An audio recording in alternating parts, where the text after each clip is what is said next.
रामदास महाराज की जय, परम पूज्य श्री देवी जी की जय, सब परमहंसों की जय, तीनों पुरी धाम की जय, सर्व सुंदर साथ की जय,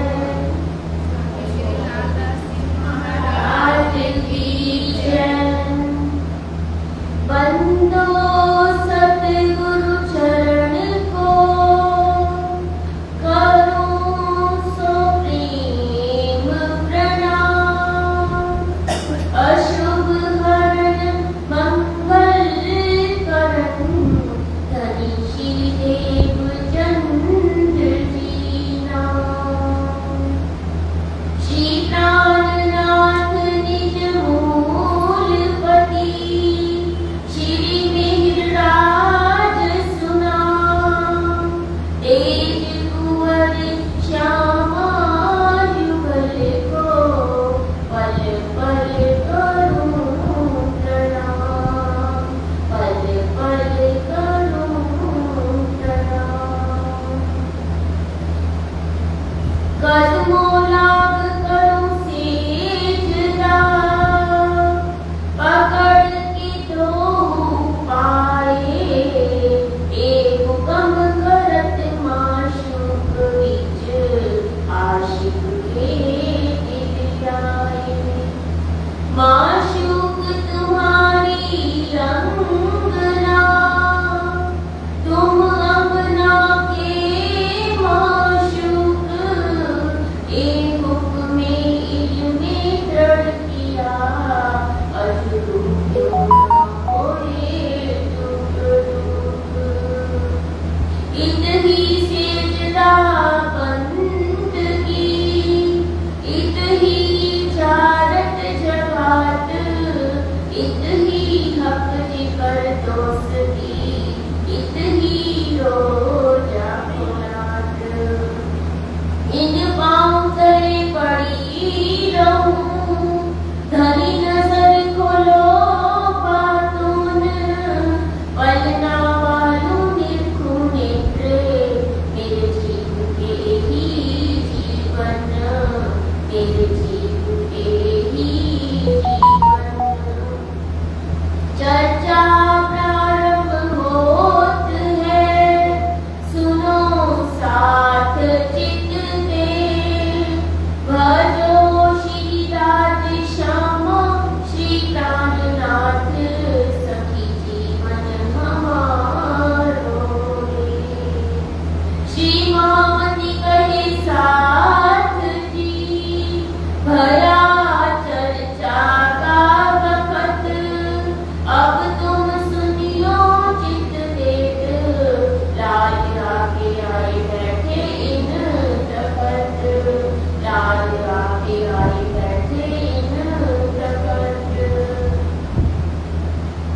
बोलो श्री प्राणनाथ प्यारे की जय। सर्व सुंदर साथी के चरणों में मेरा कोटि कोटि प्रणाम।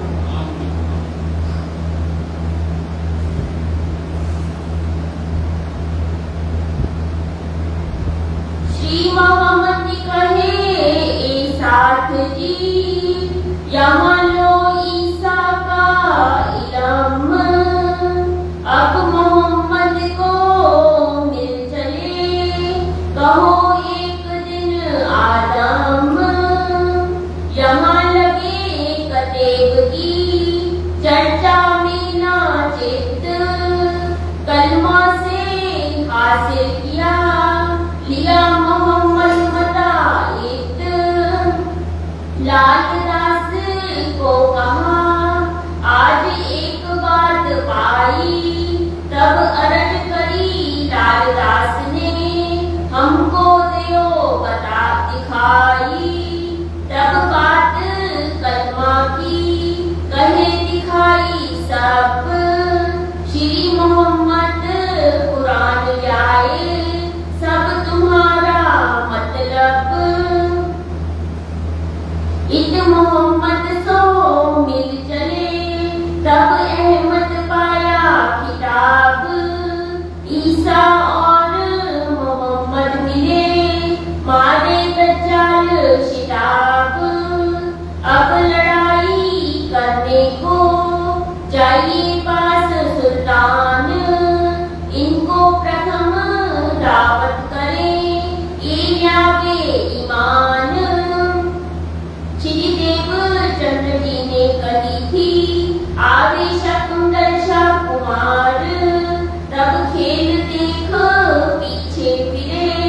पहुँचे परवरदिगार, इस वास्ते ढूंढ काढ़िए, ए लीला होवे जाहिर, पुलित चाल को मारिए, करत बद फैली बाहिर, तब साथ सबको होवेगी खबर, दौड़ेंगे आप अपनी आए मिले आखिर, यह विचार करके मेरते से चले जब, गोकुल मथुरा आगरे आए पहुँचे तब, कोई दिन तहाँ रह के दिल्ली पहुँचे थाए, केतिक साथ ठट्ठे का इत पहुँचा आए, हरि राम चौधरी और चिंतामन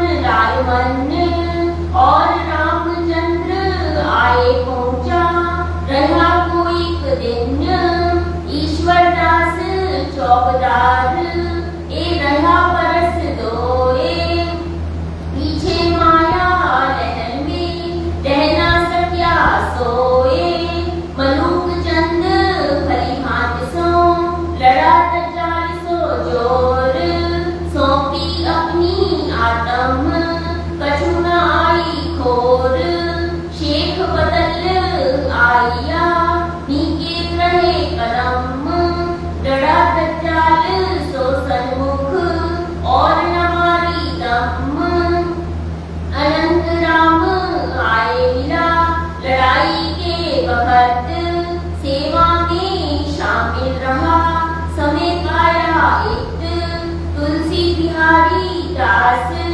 और हृदय राम, कोई दिन शामिल रहे फिर घरों किया विश्राम, ए जो हरि राम भाई का बेटा ही रामन, कोई दिन रहा सेवा मिले पीछे पहुँचा अपने वतन, भाई मुकंद दास ने सुनी सूरत में काटम, आए पहुँचे सैयद की हवेली जाग खड़ी आतम, रामचंद्र मेलते से पहुँचा इन सोहबत, कोई दिन रह के फिर घर किया इत, और साथी केतिक आए के गए अपने घर, पर बात न छूटे दिल से रहे इस्लाम ऊपर, केतिक मुनकर हुए सो बैठ न सके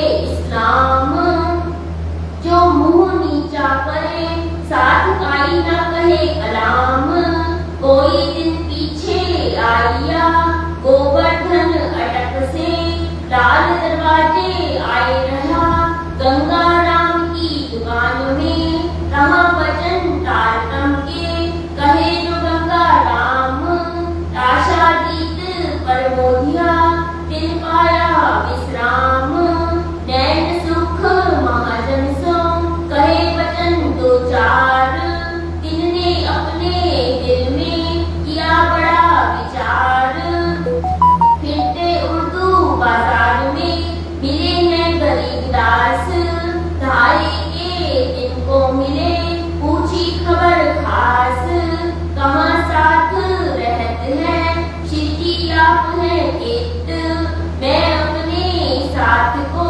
लेकर आऊं इत, पूरे विठल गौर के सैयद की हवेली में, कहाँ शिरजी रहते हैं मैं खबर करो उनसे, गोवर्धन अपने घर गया आया उन गरीब दास, खबर करी श्री राज को आया गोवर्धन खास, रात समय गोवर्धन आया अपने संगी मिलाए, इन आए कदमों लगे पीतक कहीं बनाए, इन हवेली में आप मास छे रहे, कहाँ से लाल दरवाजे को ले चला उठ के, बोलो श्री प्राणनाथ प्यारे की जय। सुंदर साथी, अब 5-6 दिन हमें थोड़ा सा जल्दी करना पड़ेगा क्योंकि चौपाइयाँ अभी बहुत सी रह गई हैं मिलाप से पहले ही। तो थोड़ा सा हम जल्दी जल्दी चलेंगे और क्योंकि समय भी कम होता है तो थोड़ा सा हम जल्दी उसको कम विस्तार करके थोड़ा सा 4-5 दिन कोशिश पूरी करेंगे भाव पूरा रखने की, पर चौपाइयों को भी थोड़ा ज़्यादा पड़ेगी। 10-15 मिनट आगे पीछे हो सकता है। सुंदर साथ जी बोलो श्री प्राणनाथ प्यारे की जय। सुंदर साथ जी अब हमारा कल का प्रसंग चल रहा था कि इस प्रकार श्री जी सिद्धपुर आते हैं और वहाँ रेवादास की जागनी होती है। फिर रेवादास के द्वारा केशव भट्ट जी जो तुरंत ही ईमान ले आते हैं एक शब्द सुनकर ही, और फिर श्री जी की खोज में दिल्ली पहुंच जाते हैं केशव भट्ट जी। यहाँ से फिर सिद्धपुर से फिर श्री जी आते हैं मेड़ता के अंदर, जहाँ पर लाभानंद यति से उनकी मुलाकात होती है और इस प्रकार श्री जी तंत्र विद्याओं का विरोध करके हमें समझाते हैं कि तंत्र विद्या कहीं नहीं चलती अगर आपने श्री जी के कदम पकड़ लेने हैं। इसी में सुंदर साथ जी एक दो वास्तविक घटनाएं हैं। कहते हैं बनारस में एक गोपी चंद नाम के कवि थे और वो पुस्तकालय में दिन रात पढ़ाई करके उन्होंने 1 साल के अंदर पूरा पुस्तकालय ही पढ़ लिया था और 6 महीने के अंदर उन्होंने एक राधा कृष्ण नाम की बुक भी लिखी थी और उनके कई फिर शिष्य बन गए आगे क्योंकि उन्होंने काफी तपस्या करी। तो उसके बाद एक उनका जो शिष्य था गायत्री मंत्र का भी वो उच्चारण करते थे। तो एक बार उस शहर के अंदर एक कोई बहुत बड़ा तांत्रिक वहां पर आया। वो दूर से चीजों को मंगवा लेता था बहुत ज्यादा और सारी दुनिया उनके पीछे तांत्रिक के पीछे लग गई क्योंकि सारी चमत्कार की लीलाएं उनके द्वारा होती थी और दुनिया को सुख सुविधाएं प्राप्त हो जाती थी। तो उनके जो शिष्य था उन्होंने सोचा कि क्यों ना मैं इस चीज की सिद्धि प्राप्त कर लूं तो मेरे पास सब कुछ हो जाएगा। तो वो वहां पर तांत्रिक के पास वो शिष्य जाता है, उसको वो कहता है कि इस मंत्र का जाप तुम रात को करना। वो करते हैं लेकिन साथ में वो गायत्री मंत्र का भी जाप वो लड़का करता है। बहुत दिन हो जाते हैं तब उसके कुछ प्राप्त नहीं होता तो वो जाकर कहता है उस तांत्रिक को कि आपने तो जैसा कहा था मैं वैसा ही कर रहा हूँ पर मुझे अभी तक कुछ प्राप्ति नहीं हुई। तो वो तांत्रिक समझ जाता है। तो तांत्रिक कहता है आप इससे पहले भी कोई और मंत्र पढ़ते हो? तो उसने कहा मैं गायत्री मंत्र का जाप करता हूँ। तो वो कहते हैं कि गायत्री मंत्र का जाप छोड़ दो और केवल ये करोगे तब तुम्हें सिद्धि प्राप्त होगी। तो वो उसका मन नहीं मानता कि इस तरह से मैं गायत्री मंत्र को छोड़कर तंत्र विद्या को सीखूं। फिर वो गुरु के पास आते हैं तो वो उनको समझाते हैं कि किस तरह से जो वशीकरण मंत्र के द्वारा सिद्धि प्राप्त करते हैं उनको कितने कष्ट भोगने पड़ते हैं। जब जीव निकलता है तब भी उनको कष्ट भोगने पड़ते हैं और गायत्री मंत्र से बड़ा कोई मंत्र नहीं है उनके गुरु कहते हैं। क्योंकि गायत्री मंत्र में भी सुंदर साथ जी कहते हैं यही आता है कि उस परम पूज्य परमात्मा पूर्ण ब्रह्म की पूजा करना ही सबसे बड़ा आपका धर्म है। ये गायत्री मंत्र में इसी तरह के शब्द आते हैं कि उस पूर्ण ब्रह्म परमात्मा की बात कही है कि उसी की आराधना हमें करनी चाहिए। तो लाभानंद यति के पास से जब सब कुछ उनके चरणों में वो प्रणाम कर देते हैं श्री जी के चरणों में, क्योंकि उनकी कुछ विद्या चलती नहीं। वो मारने का बहुत प्रयास करते हैं लेकिन विद्या उनकी चलती नहीं। तो वो आके श्री जी के चरणों में झुककर माफी मांग देते हैं। उसके बाद लाभानंद यति के बाद वहीं पर राजा राम भाई जी की भी जागनी होती है और राजा राम भाई जी भी पूरी सेवा तन मन धन से पहचान होने के बाद करने लगते हैं और अपने व्यापार की चाबी श्री जी के हाथों में थमा देते हैं कि मुझे अब व्यापार नहीं करना। और श्री जी की इच्छा से सुंदर साथ की सेवा से वो 8-10 साल तक पूरा बच्चा वहाँ पर राजा राम भाई झांझन का नाम इसलिए आज तक हम भी याद रखते हैं। फिर ललिता सखी का वृतांत आया था कि ललिता सखी किस प्रकार से श्री जी उनको ठीक कर देते हैं उसके कुब्ज को, और सुंदर स्त्री के रूप में वो परिवर्तित हो जाती हैं। और बारी के बारी का हमने प्रकरण भी सुना। सुंदर साथ जी, इस तरह की एक घटना कहते हैं सहारनपुर में रामरतन दास जी महाराज जी ने भी एक सुंदर साथ था, और उनकी पुत्री भी इसी तरह से थी। वो सुंदर नहीं थी, थोड़ी कुरूप थी, तो उसकी पीठ थपथपाई थी रामरतन दास जी महाराज जी ने, तो वो बिल्कुल ठीक हो गई थी। रामरतन दास जी महाराज जी के द्वारा भी बहुत सुंदर साथ के लिए काम किए गए। और कहते हैं कि एक बार दिल्ली भी गए थे, तो जहाँ सुंदर साथ के घर गए वहाँ उनका छोटा बच्चा गिर जाता है, मुंडेर से गिर जाता है नीचे, पता नहीं दूसरी तीसरी मंजिल से, और एकदम से मरणासन हो जाता है, छोटा बालक होता है। और वो सुंदर साथ बाय चांस महाराज जी वहाँ पहुंचे होते हैं और उनके गोद में वो बच्चा डाल देते हैं, तो तुरंत हाथ के थपथपाने से वो बच्चा जागृत होकर खड़ा हो जाता है। और एक साइड में जाकर रामरतन दास जी महाराज जी सुंदर साथ को कहते हैं, आज इसकी बालक की मृत्यु निश्चित थी, राजी ने मुझे इन्हीं कारण से यहाँ पर सुंदर साथ के घर पर भेजा। तो इतना बल सुंदर साथ जी जो तप करते हैं, उनके हाथ में तो वैसे ही शक्ति आ जाती है। रामरतन दास जी महाराज जी का तप हम सब जानते हैं कि किस तरह से उनका जीवन कितनी कठिन परिस्थितियों में गुजरा, कैसे उन्होंने खोज करी। तो वो आत्मबल जब श्री जी की शक्ति अंदर प्रवेश कर जाती है, तो ये दुनिया के काम तो वैसे ही हो जाते हैं। वो केवल हाथ ही लगाते थे और सुंदर साथ की मनोकामना पूर्ण हो जाती थी। तो तंत्र विद्या सीखने की भी जरूरत नहीं अगर आपने राजी का हाथ पकड़ लिया तो।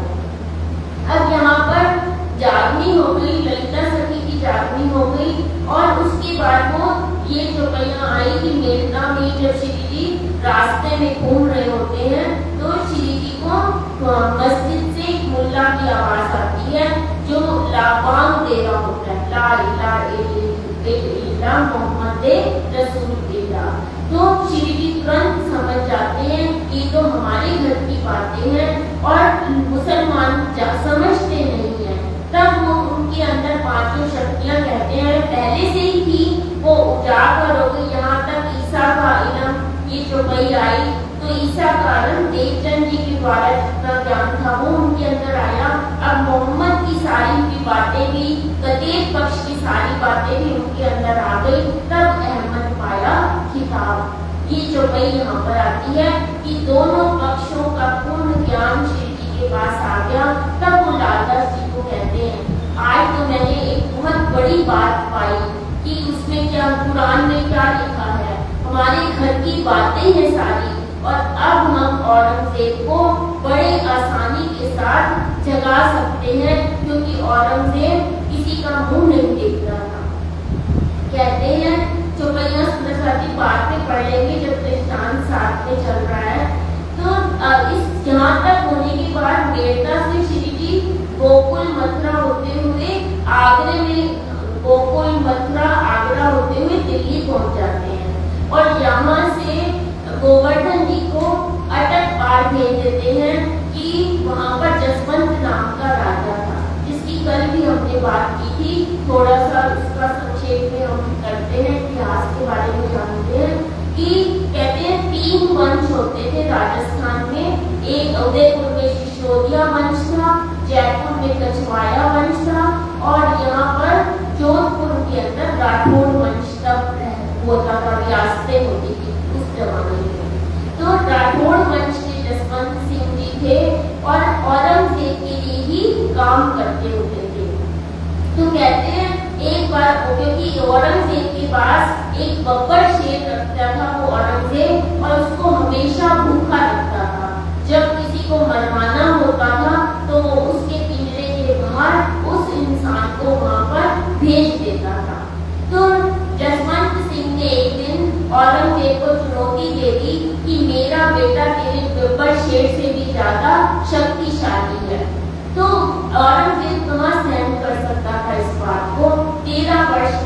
बेटा जसवंत सिंह का, पृथ्वी सिंह उसका नाम था और बहुत शक्तिशाली था। तो कहते हैं कि अगर तो मेरे शेर से हार गया तो मैं उसे फांसी के तख्ते पर चढ़ा दूंगा।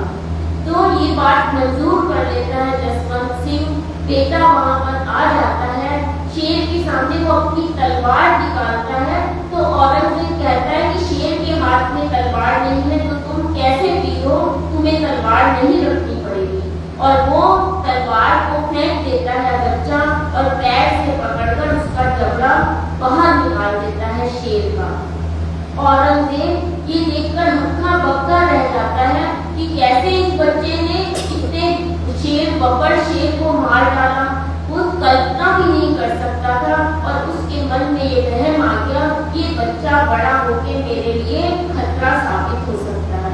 तब वो जसवंत सिंह को काबुल में अफगानिस्तान की युद्ध में भेज देते हैं और पीछे से बच्चे को जहर देकर वो मरवा देते हैं। और जसवंत सिंह भी उसके बाद ठीक नहीं हो पाता, बच्चे के गम में वो भी मर जाता है। इस तरह से ये औरंगजेब की कहानी वहाँ पर आती है जसवंत सिंह की। तो गोवर्धन जी जब जाते हैं जसवंत सिंह राजा के पास, उस समय उसको पहचान नहीं हो पाती तो वो वापस दिल्ली आ जाते हैं। अब यहाँ पर दिल्ली जब सब सुंदर साथ बैठ गए तो सैयद की हवेली थी, वहाँ पर श्री जी भी आ गए। इधर से खंबाली का सुंदर साथ, ठट्ठे नगर का सुंदर साथ, सबके अपने नाम सुने, सब इकट्ठे हो जाते हैं। और अटक पार से जब गोवर्धन भाई जी आते हैं तो चंचल जी की जागनी अब आगे चौपाइयों में ही आएगी। सुंदर साथ जी चंचल गंगाराम की दुकान पर बैठते होते थे, मिठाई लेके आएंगे और वहाँ पर उनकी जागनी करते हैं। इधर नागजी भाई भी, जिनका नाम गरीबदास है, उनकी भी उर्दू बाजार में मिलते हुए जागनी होती है। इस तरह से सुंदर साथ जागता है और आगे अब औरंगजेब को जगाने के लिए योजना बनाते हैं। यहाँ आए शकुमार को पाती लिखी बनाए, 22 प्रश्न इनने लिखे चित सो जाए। इन पाती लिखने में रहे श्री और लालदास, रात दिन मेहनत करी श्री राज सेवन की आस।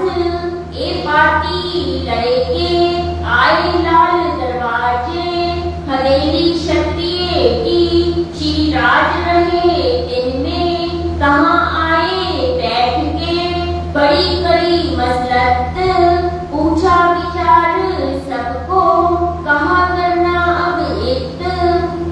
आशा जीत आलिया लगा श्री राज के कदम, तब ये विचार पूछिया कहाँ करना अब हम। तब आशा जीत को पाती पढ़ सुनाए, सुन के उन उत्तर दिया एक पाती क्यों दिखाए। यह तो हिंदुओं का हमेशा रहत दुश्मन, रात को मुँह ना देखही ए आप कहाँ विद मोमिन। सो पाती हिंदवी की क्यों कर सुने कान, शरीयत है जोरावर है कोहरा मुसलमान।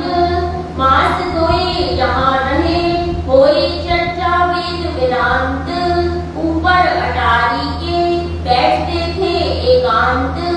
इत सूफी एक आवत चर्चा सुनाई ताए, मीठी लगी इनको लालच को इत आए। दया राम दिल प्रेम सो इत आया तिन ईमान, ल्याया सबके देखते है खास सैयों में जान। दया राम को ल्याया यह जो भाई नैन सुख, सुख दया राम जो पाइया सो कहा न जाए मुख। चंचल आगे चर्चा करी तो दया राम, यह भी मान लिया बड़ा पाया विश्राम। हर प्रसाद हर करण चर्चा सुनी न इनके मुख,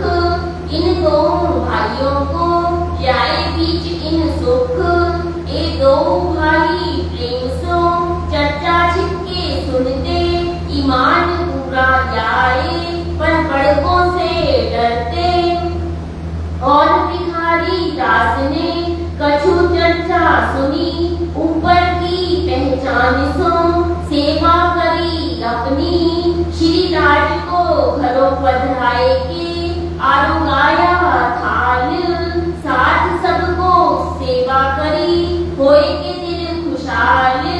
गंगा राम इत आवत खाली हाथों ना कप, पावे भली वस्त बाजार में राज आगे धरे सब। दया राम जो आवत यावे मिठाई पकवान, नए नए मेवे लाएके यावत दिल ईमान। चंचल अपनी दुकान से यावत कर चोरी, ल्याए श्री राज के वास्ते अंग में उमंग करी। कुटुंब कबीला लड़ते बरतत रहे हमेश, तिनका मुंह मार के काहू ना गिनत खेस। रामचंद्र अंसारी ने करी उपली पहचान, खिजमत अपने माफक करी ऐसी जान। महाजन जेठा वेदांती चर्चा सुनता कान, सुगन भले कीमता पर छूटा न शून्य मकान। अब ये विचार करने लगे क्यों ये बात सुने सुल्तान, इत बैठे ना बनते बड़ा अमर शैतान। कोई जागा पकड़ के लड़े इनसे हम, वचन इन्हें सुनावने कहो इलाज कोई तुम। ऐसा विचार करके दिल्ली चले जब, शाहजहांपुर कोड़िया में आए पहुंचे तब। केतक साथ दिल्ली में राख के आप चले, हम रहेंगे पीछे से खबर वहां जाए के जे। श्री महामती कहे साथ जी याद करो धनी तुम, उतरी मेहर हक की जगाओ अपनी आत्म। बोलो श्री प्राणनाथ बिहारी की जय। सुंदर साथ जी अब श्री जी और सब सुंदर साथ दिल्ली पहुंच जाते हैं। इधर से तटपार से गोवर्धन जी भी आ गए और आशा जी की जागनी होती है, गंगाराम की, चंचल दास की, भिखारी दास की, इन सब की और ये शेख बदर जी का भी नाम आ गया।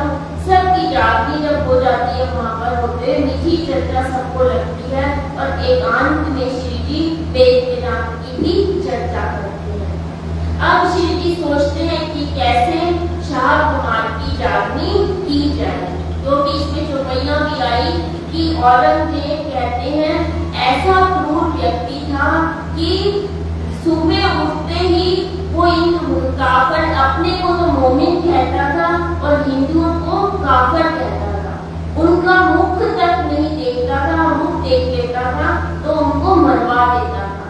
कहते हैं कि एक बार शिवाजी जी भी इनकी जेल में आ गए थे और उनको भी जयसिंह नाम का राजा धोखे से कैद करवा देता है औरंगजेब के पास। तो कहते हैं शिवाजी तब बहुत मुश्किल से फलों के टोकरे के अंदर बैठकर वहां उसकी कैद से बाहर निकल पाए थे। तो सुंदर साथ जी ऐसा क्रूर व्यक्ति जिसने कहते हैं गुरु तेग बहादुर सिंह जी के जो शिष्य थे उनको जलते कढ़ा में डालकर जला दिया था और खुद गुरु तेग बहादुर सिंह जी का शीशगंज में शीश की बलि उनको देनी पड़ी थी यहाँ पर औरंगजेब के समय में। और कहते हैं कि ये इतना क्रूर था कि कहते हैं कि सारा दिन में 1.25 मन जनेऊ हिंदुओं के उतरवाता नहीं था तब तक इसको शांति नहीं मिलती थी। इस बारे में सुंदर साथ जी कहा जाता है 1.25 मन होता है 56 किलो। तो ये अलंकारिक भाषा में कहा गया क्योंकि अगर उसको मानेंगे तो रोज का 1000 व्यक्ति का जनेऊ उतरना यानी धर्म परिवर्तन होना, तो पूरा भारत ही इस्लामिक धर्म बन जाता। 1.25 किलो तो कह सकते, 1.25 मन रोज का नहीं कह सकते। ये अलंकारिक भाषा में लिखा हुआ है किताबों में कि वो इतने हिंदुओं का जनेऊ उतरवा देता था, यानी कि धर्म परिवर्तन करा देता था, तब तक उसको शांति नहीं मिलती थी। अब इतना गहरा संकट, जहाँ पर हिंदुओं की शक्ल नहीं देखता, हिंदी भाषी पत्री में जब अब लिखा 22 प्रश्न तैयार कर लिए श्री जी ने, कि फिर आशा जी जो वकील था वो दरबार में जाता होता था, तो उसने कहा कि आपने देवनागरी लिपि में लिख दिए हैं, तो ये तो वो पढ़ेगा भी नहीं, फाड़ भी देगा, आपके इन प्रश्नों का कोई मतलब नहीं है श्री जी, और आप तो इस तरह कर रहे हैं कि आपकी तो गर्दन सिर पे लगकर वो काट देगा। आप ऐसे समय में उसके पास जाने की सोच नहीं है। पर श्री जी ने तो जागनी करनी है और अपने सिर को रख के ही चले हैं कि कभी भी मेरी जान चली जाए तो मुझे कोई परवाह नहीं। सुंदर साहब की भी आगे बहुत सी बातें आएंगी कि किस प्रकार दिल्ली में सुंदर साहब ने अपनी जान की भी बाजी परवाह बिल्कुल नहीं करी और श्री जी के साथ हंसते हंसते चल पड़े थे। वो जो पहिया बाद में आगे आएंगी, पहले दिल्ली का ये प्रसंग चल रहा है। अब जब ये कहा आशा जी ने, तो श्री जी सोचे कि अब इसका तो हमें भाषा बदलनी पड़ेगी और एकांत में जाकर बैठे जहाँ वेदांत की भी चर्चा कर सके। तो यहाँ से श्री जी शाहजहाँपुर कोड़िया की तरफ अब चल पड़ेगी। शाहजहाँपुर कोड़िया दिल्ली से कुछ ही किलोमीटर, 20 किलोमीटर के करीब दूर है, यूपी में है। और श्री जी कुछ सुंदर साहब को दिल्ली में ठहरा देते हैं, खुद वहां चल पड़ते हैं। और उसके बीच भी एक और हंसी का प्रसंग आएगा। उससे पहले सुंदर साहब जी, हम अशोक भाई साहब के मुख से भजन सुनेंगे।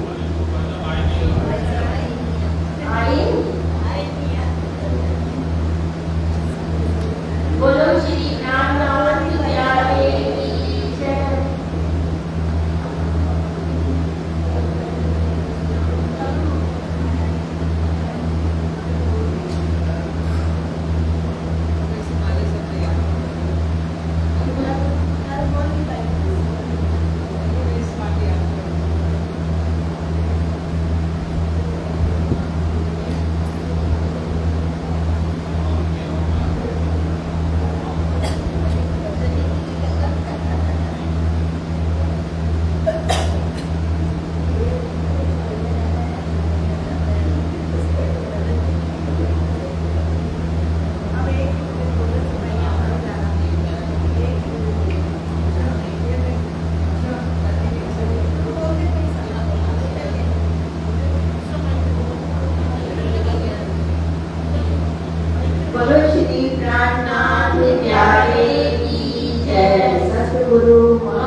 पिया तोड़ तो बंधन आज, पिया तोड़ तो बंधन आज, के अब रूह चलना चाहती है।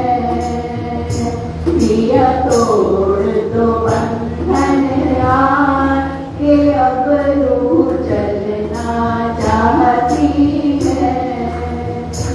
हर दिन की रही है आवाज़, हर दिल की रही है आवाज़, कि अब रूह चलना चाहती है। पिया तोड़ तो बंधन आज, कि अब रूह चलना चाहती है। आस उम्मीद सब तुम पे है राखी, मुझ में नहीं कुछ भी मेरा। आस उम्मीद सब तुम पे है राखी, मुझ में नहीं कुछ भी मेरा। कब से रखा दिल तेरे निशाने, कब से रखा दिल तेरे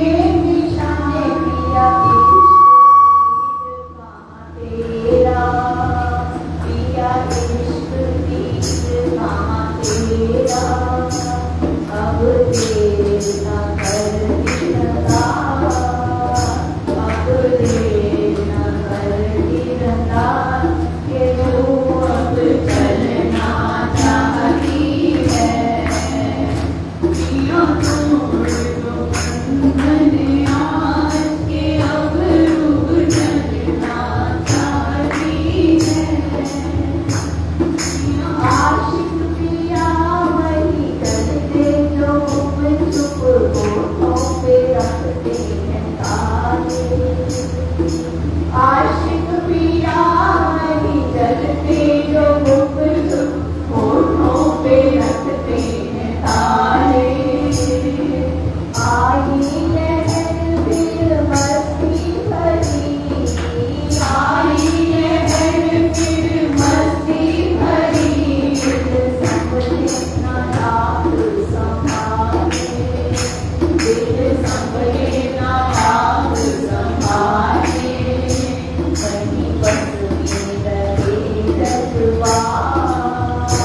प्यार दिया कैसे खुद को तू पर हमने न है भेद पाया बीच फना के इश्क इलम का बीच फना के इश्क इलम का सुख हमने तुमसे है पाया हमने तुमसे है पाया तेरे सबसे जुदा है आकाश तेरे सबसे जुदा है आकाश के अबरू चलना चाहती है पिया तोड़ दो बंधन आज के अबरू चलना चाहती है बोलो श्री नाथ प्यारे की जय।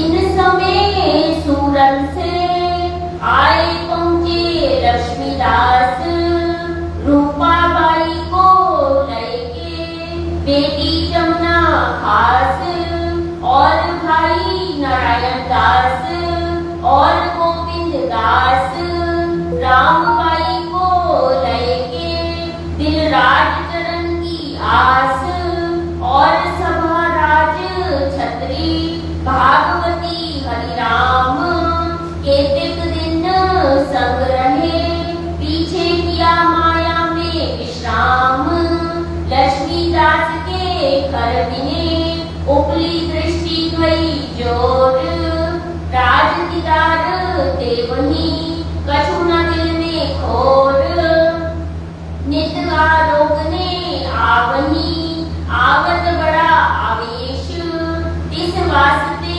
माया का कछु न रहा लवलेश और राज के दिल में हंसी करने का काम इस वास्ते बातें करे वायदा किया इस नाम आज से शकुमार बाई आवे 8वें दिन तब राज बड़ो आदर कियो कहे बैठाओ जोड़े संयन यह श्री राज की कृपा कामों ऊपर होए सो मेरे आगे होए यह काम करे सोए जो मेरे आगे होए या बैठे मेरे जोड़ जो श्री देवचंद्र जी सिर पर है तो करो नहीं चित मोड़ नाही तो मेरा पीछा कोई दिन छोड़ो तुम एक प्रकाश देख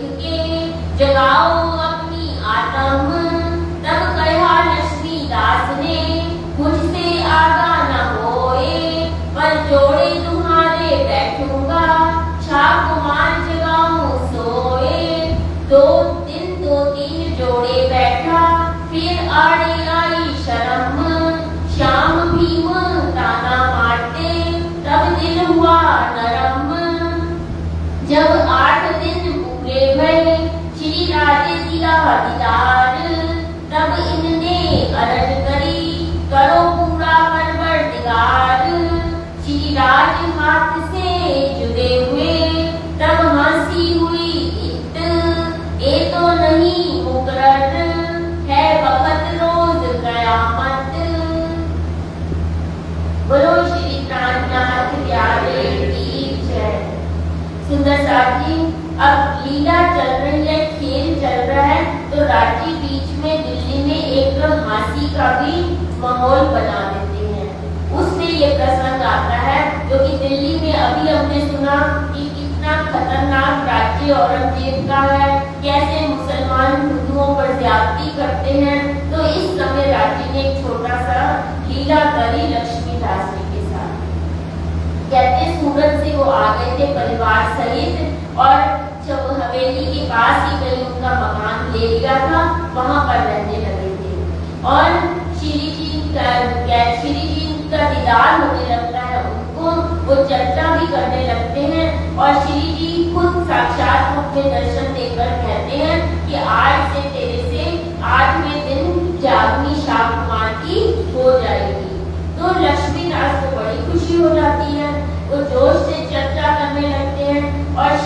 को आगे बताते हैं कि इस तरह राजी मेरे घर पे आके आरोपते भी हैं और उन्होंने कहा है कि मेरे द्वारा ही शाह कुमार की जागनी होगी। तो श्री जी को तो सब पता होता है, सुंदर साथ जी अंतर्यामी है वो, क्योंकि इंद्रावती के अलावा किसी को जागने का काम दिया ही नहीं। देवचंद जी ने तो खुद ही कह दिया था, खुद देवचंद जी से जागनी नहीं हो पाई थी और सारा मुद्दा इंद्रावती के हाथ शुरू से ही दे दिया गया, मूल रूप से ही दे दिया गया। तो श्री जी तो सब जानते थे, तो कहते हैं कि जो भी सुंदर साथ आगे आए मैं तो उसके पीछे पीछे चलूंगा, तुम मेरे से आगे बैठो तो मैं तुम्हारे पीछे बैठूंगा, मैं हमेशा तुम्हारे साथ रहूंगा। तो लक्ष्मीदास जी कहते हैं कि मैं आगे तो तुम्हारे नहीं चल सकता, मैं आपके जोड़े बैठ जाऊंगा। तो श्री जी के पास वो बैठने लग गए और शाम भी उनकी जो आते सुंदर साथ वो श्री जी को प्रणाम करते, फिर लक्ष्मीदास जी को भी कहते हैं कि पूर्ण ब्रह्म लक्ष्मीदास जी को प्रणाम, ऐसे ही शब्द बोलते और उसको लगता कि ये मुझे ताना भी मार रहे हैं। लक्ष्मीदास जी को लगता शाम भी और सुंदर सा मुझे ताना भी मार रहे हैं। 2-3 दिन तो वो श्री जी के साथ बैठे जोड़े थे, लेकिन फिर उनको शर्म आने लगी तो वो वापस नीचे बैठने लग गए। अब 8वां दिन आया, क्योंकि 8वें दिन उनके हाथों से शाह कुमार की जागनी होनी थी। अब उनको चिंता भी हो गई, तो श्री जी वो तो दर्शन देते थे, तो 8वें दिन श्री जी आए भी नहीं, दर्शन भी नहीं हुआ, दीदार भी नहीं हुआ और वो श्री जब वही आई हाथ से श्री जी जुदा हुए। तो यहाँ पर सुंदर साथ जी छोटा सा प्रसंग है, बस एक हंसी का माहौल बना दिया सुंदर साथ के अंदर, जो थोड़ा सा डर था वो खत्म कर दिया। और ये हमारे लिए शिक्षा है कि जागने का काम इंद्रावती के द्वारा ही होना था, आगे भी और हमेशा भी उन्हीं के हाथ में मुद्दा है और उन्हीं को सब जो मिली हुई है शोभा, मोहम्मद की शोभा जो उनको मिली हुई है वो उन्हीं के द्वारा मिली है। कि कोई भी सुंदर साथ अपने आप को यूं ना कहे कि मैं ही ये काम कर रहा हूँ। यहाँ कहते हैं श्री जी कहते हैं, क्योंकि अभी प्रश्न लोग करते हैं कि श्री जी को सब पता था तो फिर ये सब करने की उनको क्या जरूरत थी। खुद की बात को उन्होंने झूठा साबित कर दिया, क्योंकि खुद ही दीदार दे के कहा कि तेरे से 8वें दिन जागनी होनी है और खुद ही जुदा हो गए ना। खुद की बात को राजी महाराज ने खुद ही झूठा कर दिया। इसलिए सुंदर साथ जी कि आगे आने वाले समय में ब्रह्मवाणी के अलावा आप किसी को भी नहीं मानो। राजी महाराज की जो ब्रह्मवाणी है उसमें जो लिखा हुआ है उसको ही अक्षरतः सत्य मानो। आप किसी व्यक्ति की बात को आप न मानकर तोल बोल कर, तभी इंद्रावती ने खुद की बात को खुद ही झूठा साबित कर दिया आगे आने वाले सुंदर साथ के लिए कि अगर मैं भी अगर कहूँ इस ब्रह्मवाणी से हटकर तो मेरी बात भी मत मानो। इसीलिए ये हंसी हुई और ये श्री जी ने लीला रची कि आने वाला सुंदर साथ किसी भी तरह भटकाव में नहीं रहे, कोई अहम नहीं पाले कि मैं ही कर रहा हूँ। चाहे वो सेवा करो, चाहे तन की करो, चाहे मन की करो, चाहे धन की करो, ना तो उसमें अहम लाओ और सिर्फ राज्य पर ही समर्पित हो जाओ। औरंगजेब में अहंकार था तभी तो वो नहीं आ पाया, बिहारी जी में अहंकार था तभी वो चरणों में नहीं आ पाए, आगे भी वो औरंगजेब नहीं आ पाएगा क्योंकि उसके अंदर अहंकार और एक डर भी था। कहते हैं कि मंदिरों को तोड़वाता था, उसको पता था कि इमाम मेहदी आने वाले हैं, इसलिए वो काशी में हरिद्वार में कहते हैं तोड़वा देता था मंदिर की, कहीं खोजते खोजते इमाम मेहदी मेरे पास पहुंचे, इसलिए वो तोड़वाता था। उसको पता था कि इस समय इमाम मेहदी के प्रकटन होने का समय है, वो मेरे दरवाजे पर आई और मैं ना पहचान पाऊं, इसलिए वो ये मंदिर तोड़वाता था। और बहुत ही कहते हैं बहुत बलवान और तपस्या भी बहुत करता था, नमाज पढ़ता था चारों तरफ वो उसकी नींबू रखकर कुएं के ऊपर, कि फिर भी उसको गिरता नहीं था, उसके अंदर बल था, आत्मिक बल था। तो यहाँ पर हमें शिक्षा देने के लिए श्री जी ने एक छोटा सा प्रसंग रखा और अब श्री जी चलेंगे शाहजहांपुर बोली। फिर इत विचार करके दिल्ली से चले जब शाहजहांपुर बोलिए आए पहुंचे तब तहां आजूज माजूज ने बड़ा जो किया शोर मरकी पड़ी इन समय आई थी इत जोर इन समय बोलिए में पकड़ा नाग जी को मलकुल मौत झलूंगिया तब मारा तिनका मोह श्री धाम दिखाएगे दिया अपना जोश तब काल को मारिया होए गया परमोश इत सिरदार क्षत्रिय रहे तिन करी ऊपर की पहचान सेवा करी तिन माफक कछु न आया ही से कान यहाँ से निर्मल दास को और जने जो चार खड़कारी राजा पास भेजे कर विचार कहाँ जाए देखिया तो ये जागा नहीं जोग दिन 10 रह के फिर आए मिले संजोग तब विचार करके जो सिर पर थे सुगंध सो शोभा दई मोहम्मद को पहचान करे मोमिन इन हाथ शब्द फेर के किए जब तैयार तब भीमलाल दास को कहा देव पैगाम कर दिगार दोनों तैयार होए के सिर चढ़ाया हुक्म चले बोलिए शहर से आए पहुंचे दिल्ली हम पीछे थे जबराइले दिया जब इल्हाम यह पैगाम जो भेजिया पर होवेगा नहीं काम पीछे से कान जी भाई को श्रीराज भेजा जब बैठे दिल्ली में बराबर हकीकत आया सब तुमको पैगाम देने का हुक्म हुआ मनसूख ये तुमको ना मानेगा पड़ेगी इनसे चूक हमको खुद आने दो आए के करे विचार जैसा लाभ देखेंगे तैसा करे करार। बोलो श्री नाथ प्यारे की जय। अब सुंदर साथी दिल्ली में लक्ष्मीदास जी का ये प्रसंग सुना। अब श्री जी चले जाते हैं शाहजहांपुर बोड़िए में। शाहजहांपुर बोड़िए में जहाँ पर आपने सुना कि आजूज माजूज दोनों वहाँ पर किस प्रकार सुंदर साथ के लिए खतरा साबित होते हैं कि कहते हैं एक महामारी आ जाती है वहाँ पर और नागजी भाई भी उसकी चपेट में आ जाते हैं और श्री जी कहते हैं तू मेरी तरफ देख और वो बीमारी दूर हो जाती है। यहाँ पर श्री जी ने एक छोटा सा चमत्कार किया जो चौपाई की आपने सुनी मलकूत झलूकिया पूर्व सुंदर साथ को बिल्कुल नागजी भाई को ठीक कर देते और अंत तक श्री जी के साथ वो जागने के काम में आगे बढ़ते जाते हैं। यहाँ पर सुंदर साथ जी छोटी सी चौपाई में एक बहुत बड़ा भाव दिया हुआ है कि आजूज माजूज क्या है। इसका किस्सा कहते हैं कुरान में लिखा हुआ है कि आजूज माजूज दो चूहे होंगे, एक सफेद रंग का चूहा होगा और एक काले रंग का चूहा होगा और वो अष्टधात की दीवार को खाते रहेंगे और एक दिन वो दीवार टूट जाएगी। इस तरह से ये कहानी के रूप में लिखा हुआ है।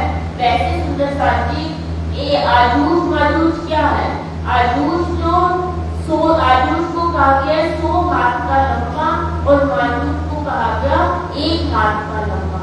100 हाथ मतलब दिन में 100 हाथ का मतलब दिन में हमारी ख्वाहिशें रहती हैं बहुत सारी, तो उसको 100 हाथ का लंबा कह दिया। ये दिन रात है। आजूज माजूज कोई चूहे नहीं है। दिन आजूज को कहा, माजूज रात को कहा।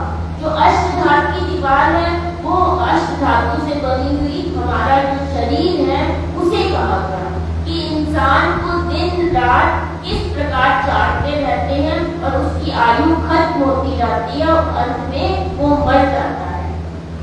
ये इस कहानी से भी जुड़ा हुआ है सुंदर साथ जी कि एक व्यक्ति जंगल में से जा रहा था और एक जंगली हाथी उसके सामने वहां पर आ जाता है। जो जंगली हाथी को देखकर वो व्यक्ति इतना डर जाता है, वो भागते भागते एक पेड़ की ऊपर चढ़कर टहनी को पकड़ लेता है। अब क्या देखता है कि अगर मैं टहनी छोड़ूंगा तो भी मौत है और नीचे कूदूंगा तो भी मौत है, क्योंकि नीचे होता है टहनी की कुआं जिसमें जानवर बैठे होते हैं और बाहर होता है जंगली हाथी। जंगली हाथी पेड़ को बहुत तेजी से झटकता है तो उसको डर लगने लगता है कि टहनी अभी के टूटी। बस इतना ही सोच रहा होता है कि एक देवदूत उसके सामने आ जाते हैं तो कहते हैं कि तू मेरा हाथ पकड़, मैं तुझे यहाँ से निकाल लूंगा। लेकिन इतने ही देर में ऊपर से मधुमक्खी का छत्ता होता है और वो शहद वहां से टपक रही होती है, वो उसके मुंह में आ जाती है। वो सोचता है कि ये तो बहुत अच्छा कोई पदार्थ है, इसको मैं थोड़ा सा और ले लूं।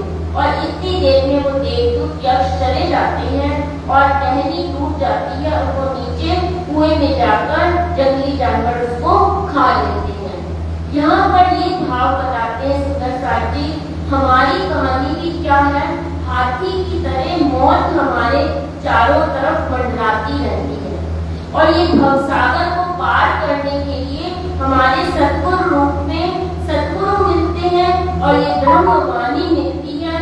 लेकिन माया की तृष्णा में जो आजूज माजूज है वो हम भटकते रहते हैं। आज हमें ये सुख मिल जाए, कल हमें ये सुख मिल जाए और हम सतगुरु के बताए रास्ते पर नहीं चलते और हमारी आयु यहाँ पर खत्म हो जाती है और हमें कुछ प्राप्त नहीं होता। जबकि राजी कहते हैं जब तक तुम मेरी सूरत को हृदय में नहीं बसा लोगे तब तक तुम्हें कुछ भी प्राप्त नहीं होने वाला। इसीलिए कहते हैं बार बार आपको वाणी कहती है कि ये आपकी आयु घटती जा रही है, आप राजी का ध्यान करो।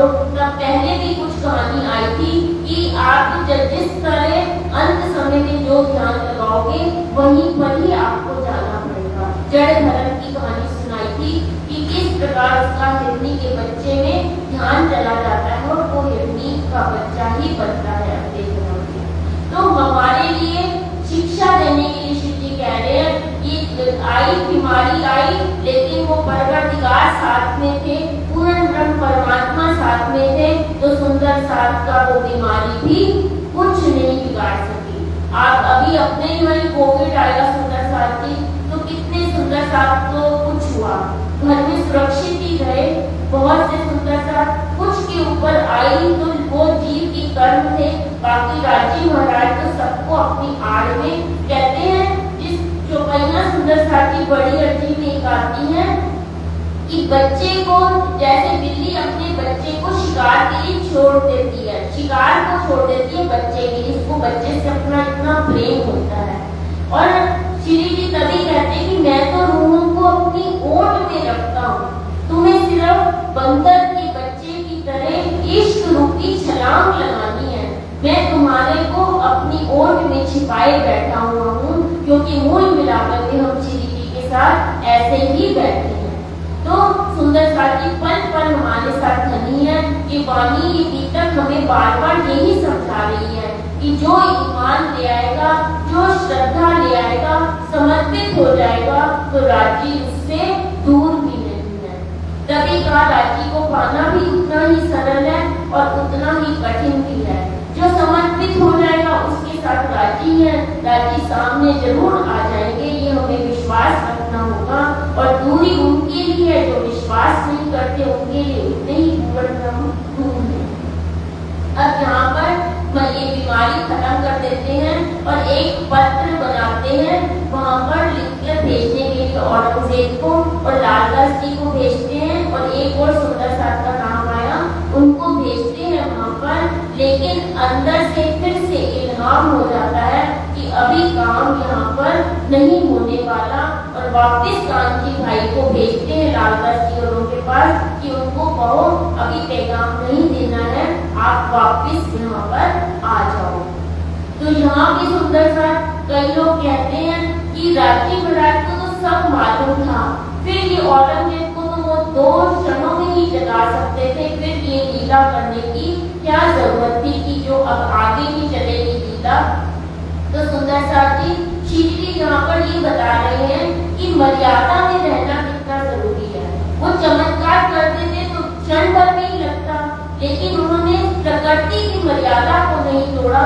जैसे आम इंसान काम करता है वैसे करके दिखाया कि ये नहीं कि शक्ति बैठी हुई है तो वो सब कुछ वैसे ही कर दे, तुरंत कर दे। तो यहाँ पर श्री जी कहते हैं कि इंद्रावती के द्वारा मैंने प्रकृति की मर्यादा रखी। और लालदास जी ये भी कहते हैं कि क्योंकि जीव को एकदम कभी यहाँ पर इंद्रावती, आप वाणी में भी देखोगे, कभी इंद्रावती की छाप आती है, कभी मेहराज ठाकुर की जीव की छाप आती है, और कभी धनी का पैगाम के नाम से आता है शेठी साहब का। तो जब क्योंकि इंद्रावती के अंदर जीव जो सुंदर साची मधु राजा का था ना, इंद्रावती की आत्मा है, शक्ति राजी की बैठी हुई है। तो शरीर से जब कहते हैं जो भाव आता है पहले उन अंग इंद्रियों में जाता है, फिर जीव में जाता है, फिर आत्मा तक पहुंचता है। तो एकदम से नहीं उनके मन में आता, जबकि वो निकल चुके थे पैगाम देने के लिए, और तुरंत बाद में इनाम होता है तो वापिस से सुंदर साथ को बुला लेते हैं। और अब यहाँ चलने की तैयारी है हरिद्वार में। उससे पहले हम एक छोटा सा भजन सुनते हैं। बोलो श्री प्राणनाथ प्यारे की जय।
कंसो पुत्र ईश्वरों हरिद्वार के मेला में 4 संप्रदाय काही, छठ दर्शन भी तहाँ मिले, 10 नाम सन्यासी जाही, 4 वर्ण 4 आश्रम, सबे भये एक ठौर, सबने देखा श्रीराज को, किन्हीं दिल शक और, कहा तुम्हारी राह तो नहीं है, हम सुनी न देखी काही, झारो दीजिए आपनो, तुम हम मार्ग में नाही। तब कहे वचन श्रीराज ने, तुम प्राचीन पुरातम, सो कहो हमें समझाएगे, आपनो इष्ट जो धर्म, क्रोध अहम वेग को छोड़ के, चित सो कहो समझाए, कहो यथार्थ वेद ले, सोई रहे हम आए, अपनो दृढ़ाव जो होए, सो हमको देओ बताए, तापर शक हमें हो वही, सो तुम देओ मिटाए। बोलो श्री प्राणनाथ प्यारे की जय। अब सुंदर साथ जी श्री जी शाहजहांपुर कोड़िए से दिल्ली का मन छोड़ देते हैं कि अभी दिल्ली में जाकर काम नहीं होगा और हरिद्वार की तरफ चल पड़ते हैं। यहाँ कुंभ का मेला हर 12 वर्ष में लगता है सुंदर साथ जी, कभी उज्जैन में, कभी नासिक में, कभी हरिद्वार में। तो उस समय 1600 का शालीवाहन का शाखा था और 1735 का समय चल रहा था। तब यहाँ पर चौपाई की आई, बुद्ध ईश्वरों के ईश यहाँ पर आए। अब यहाँ पर उनकी सुंदर साथी ये भी पौराणिक कथा है कि कुंभ के मेले में जाने से आप देखोगे आजकल कितनी भीड़ होती है, पीछे कितनी घटनाएं भी घटी। तो यही कहा जाता है कि असुरों और देवताओं के बीच में कुछ युद्ध हुआ। कहते हैं मंदराचल पर्वत था और वासिक नाम से असुरों और देवताओं ने एक रस्सी बनाई और अमृत उसमें से मंदराचल पहाड़ को उखाड़कर समुद्र में फेंक दिया और समुद्र मंथन में से 14 रत्न निकले, जिसमें ऐरावत हाथी, विष, मदिरा और घोड़ा, उज्जैन घोड़ा, कई ऐसे 14 प्रकार के रत्न निकलते हैं। और उसमें से फिर कहते हैं कि उसको धन्वंतरी ने अमृत को बनाते हैं धन्वंतरी जी, और उस अमृत का पान करने के लिए वहाँ पर विष्णु जी आते हैं।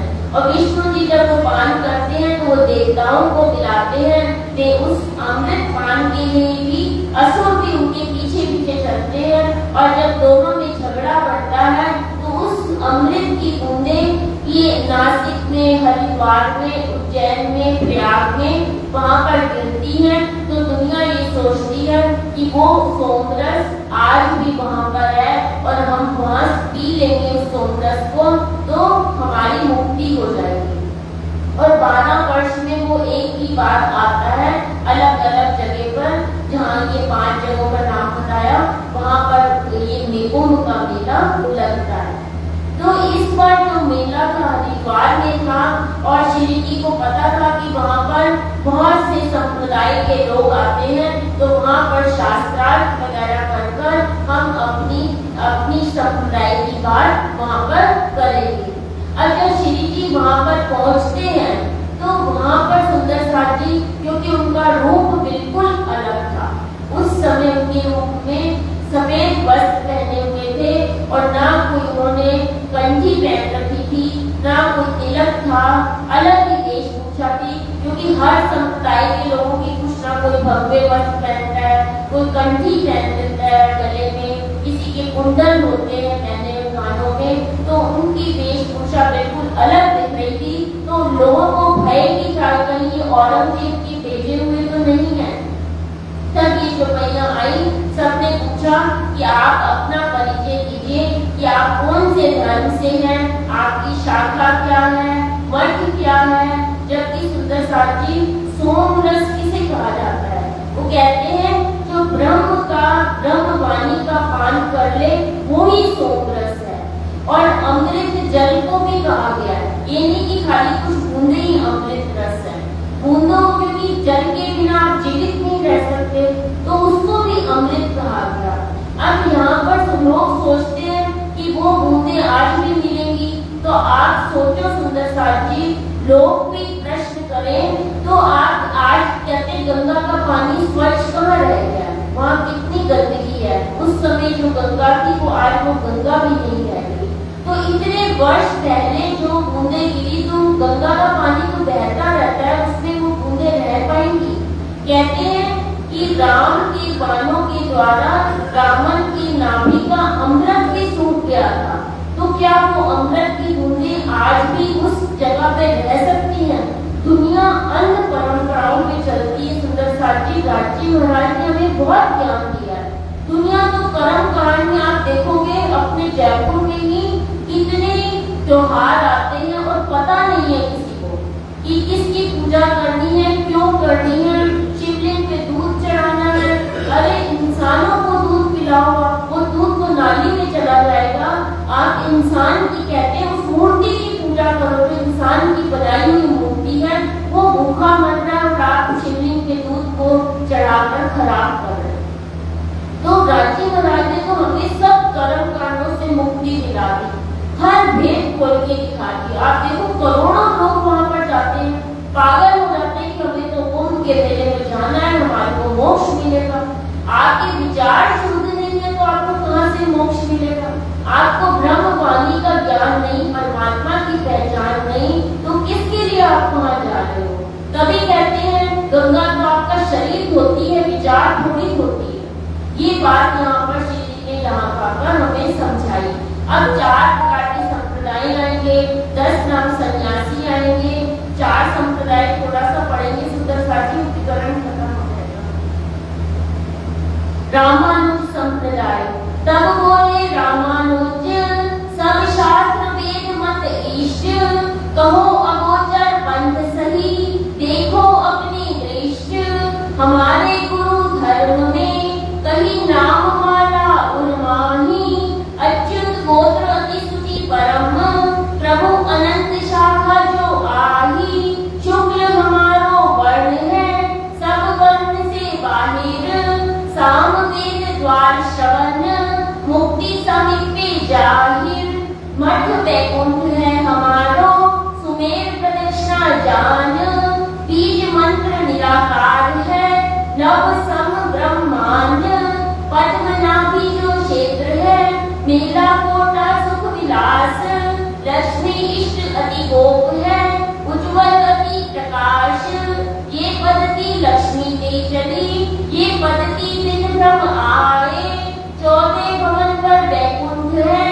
सोए अखाड़ा सुहाए, रंगनाथ हम धाम है, नदी कावेरी तीरथ, देवी है कमला सही, सारे सबे अर्थ, श्री नारायण है देवता, विष्णु आचार्य होए, गायत्री है अलख निरंजन, कही पद्धति रामानुज सोए, सुन पद्धति श्री राज ने, किए प्रश्न जो एह, कहा पंथ अगाध जो, तुम धन्य रामानुज देव, जग माहे की कही तुम, कहे वेद जगत को नाश, विन ब्रह्मांड तुम प्रलय में, तब कहाँ जीव को वास।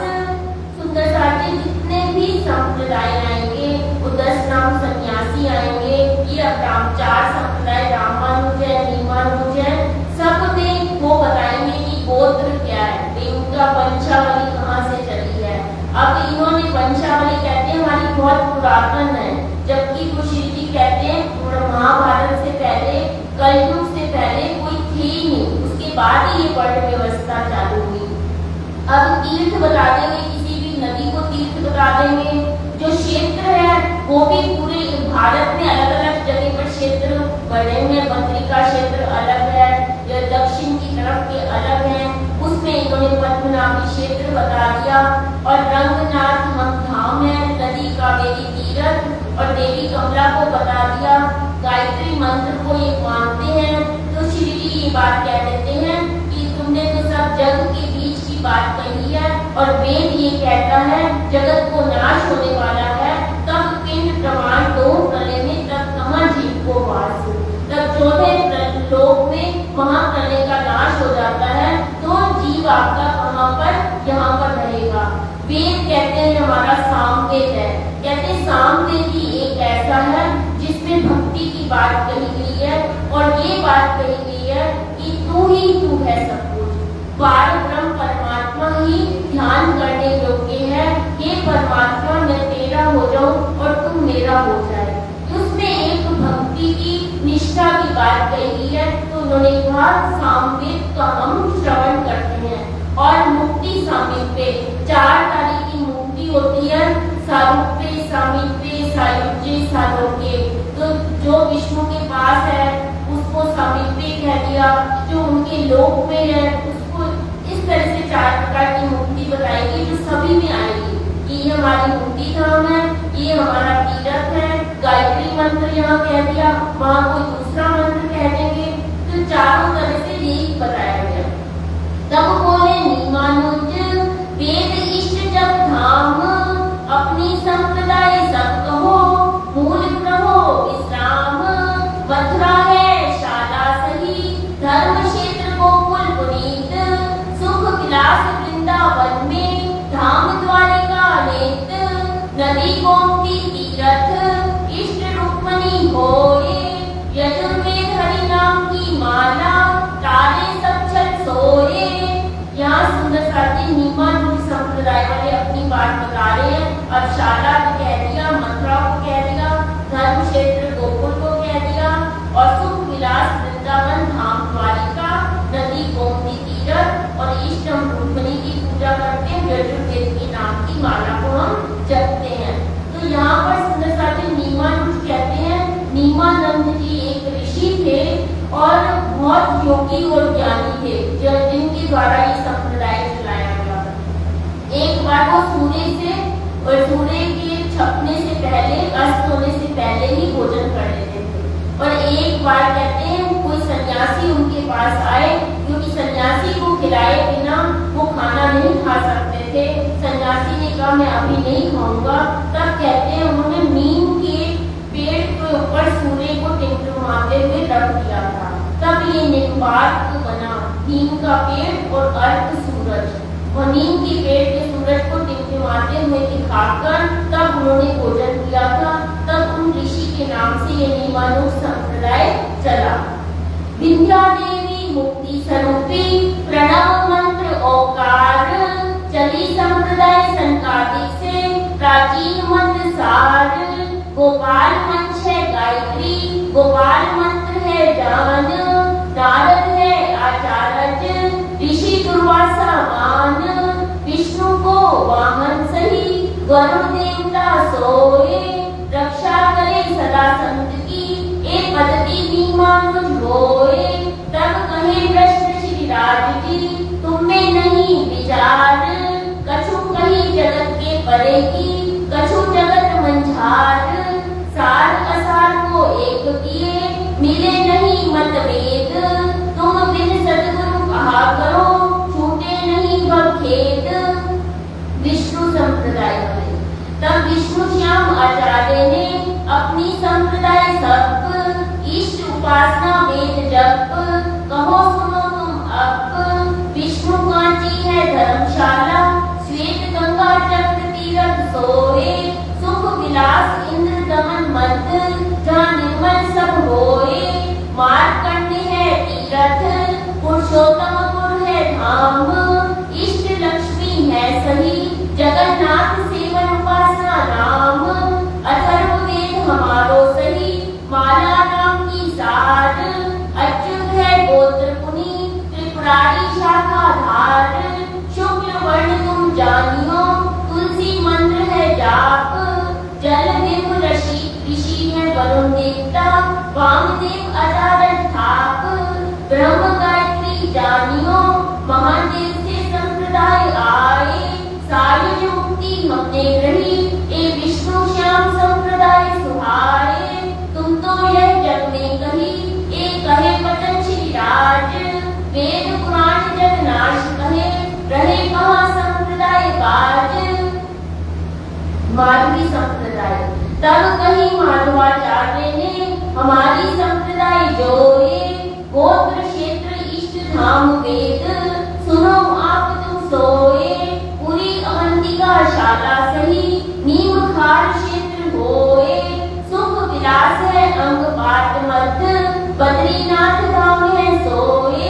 अलखा नदी तीरथ हमारो, विधि उपासना जान। सावित्री तो इष्ट है, आदि वेद ऋग्मान। हरि मान की हरि नाम की माला उनमें, विष्णु गायत्री गान।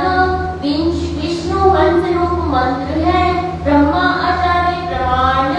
हंस ऋषि मुनि देवता, ब्रह्मा ते संप्रदाय आए। सालोक है मुक्ति हमारी, ए पद्धति माधवी सुआए। तब कहे कृष्ण श्री राज ने, ए तो कही जग माही। कहे वेद जगत भरम है, तब मुक्ति कहीं सो काहीं। बोलो